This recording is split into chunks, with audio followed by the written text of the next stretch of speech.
Prêt?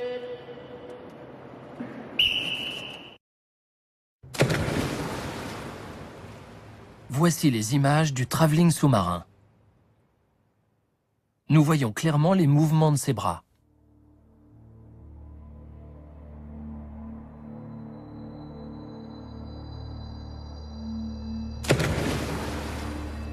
Maintenant, les images de l'Aluma. Sa nage détendue nous donne l'impression qu'il glisse à la surface de l'eau.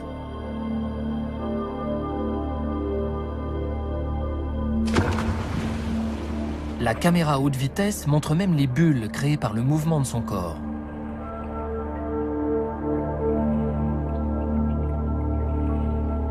Voici son puissant battement de dauphin.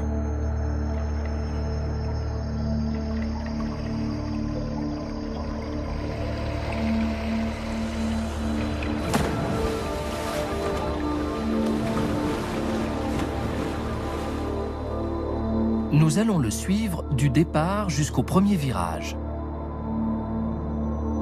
Il plonge profondément et ne remonte qu'à 15 mètres. Regardez autour de ses bras. Il n'y a pratiquement pas de bulles. Maintenant, le virage qui a stupéfié le monde entier. Grâce à son battement de dauphin, il nage en profondeur sur une longue distance.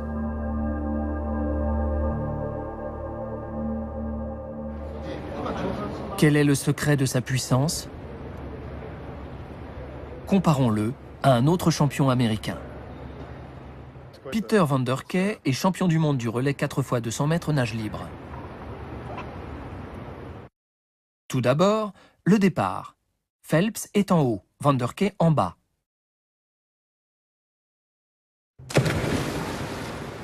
Van Der Key refait surface après 5 battements de pied.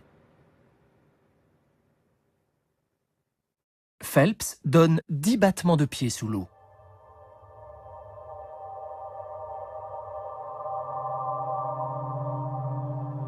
Il passe près du double de temps en immersion.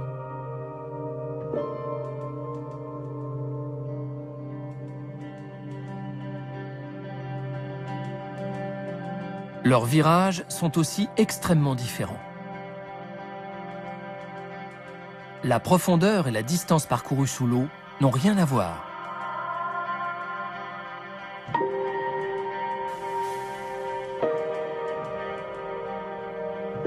Après le virage, Van Der Key demeure près de la surface, bat des jambes, puis remonte après 8 mètres.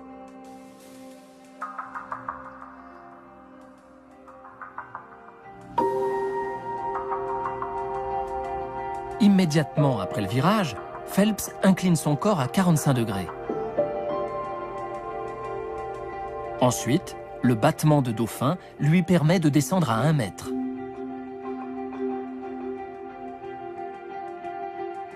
Il parcourt 13 mètres sous l'eau, soit 5 mètres de plus que Van Der Key.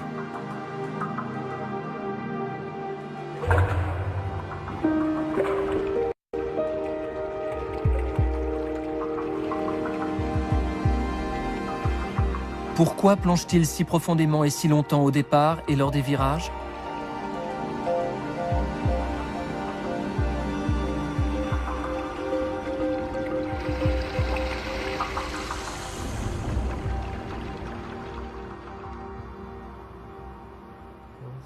Shinichiro Ito a analysé la technique de nage de nombreux champions.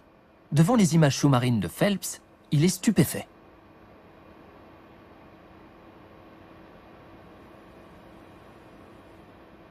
Vous voyez, il plonge très profondément. Je n'avais jamais encore vu un tel virage. D'après lui, Phelps fait cela pour éviter les remous de surface.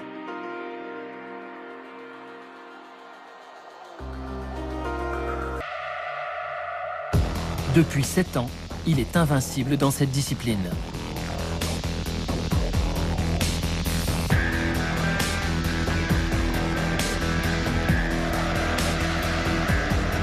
Ses longs bras et ses articulations souples lui permettent une nage très dynamique.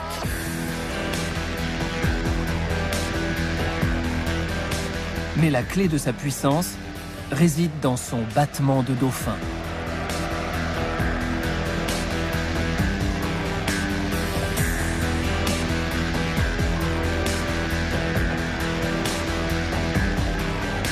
Selon les calculs de Shinichiro Ito, la poussée des pieds de Phelps sur l'eau est 20% plus importante que celle exercée par un nageur au pied de 30 cm.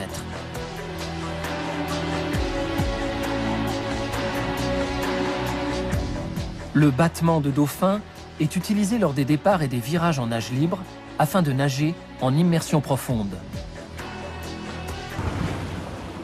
En quoi le battement de Phelps est-il particulier ? Voici son battement de dauphin au moment du départ. Ses amples ondulations ne partent pas des hanches, mais de la poitrine. Comparons sa technique à celle d'un champion japonais lorsqu'il nage près de la surface.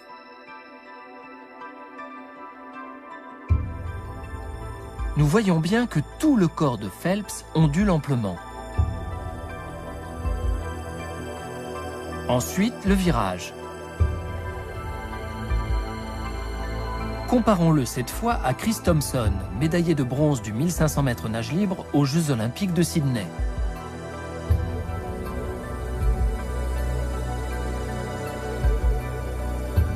Superposons leurs jambes.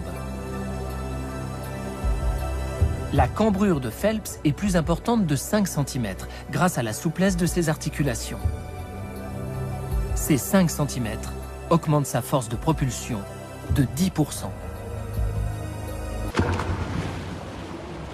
Revoyons Phelps immédiatement après le départ. Regardez le mouvement de ses mains. Elles ne bougent presque pas, limitant les remous au maximum. D'après Motomu Nakashima, le torse fortement musclé de Phelps absorbe les puissantes ondulations de son corps. Les ondulations de Thompson sont de plus faible amplitude, mais malgré cela, ses mains bougent davantage.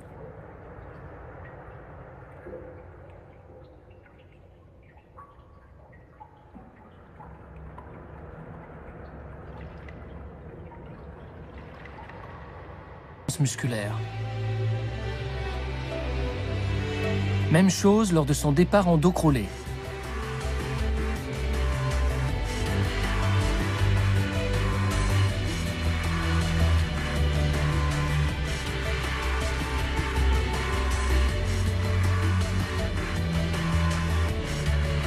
Sur 200 mètres d'eau, Phelps est actuellement à 3/10 de seconde du record du monde.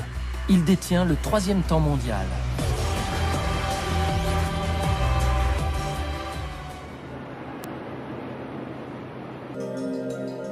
Le voici avant l'amélioration du mouvement de sa main gauche.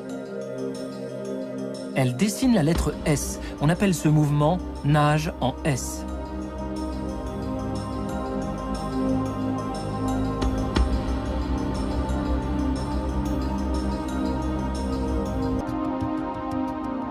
Sa main droite effectue un nouveau mouvement.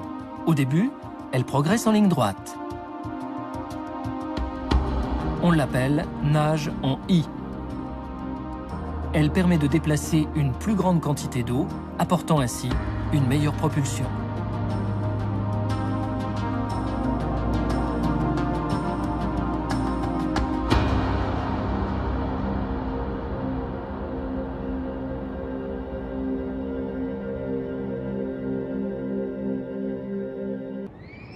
Michael Phelps veut arriver à faire ce mouvement des deux mains sans ralentir sa cadence.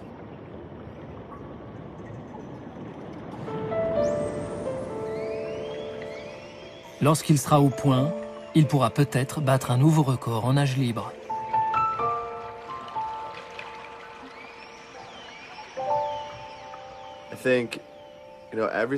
Je crois que ma carrière est faite d'étapes que je franchis les unes après les autres, comme des petites pièces de puzzle qui s'emboîtent.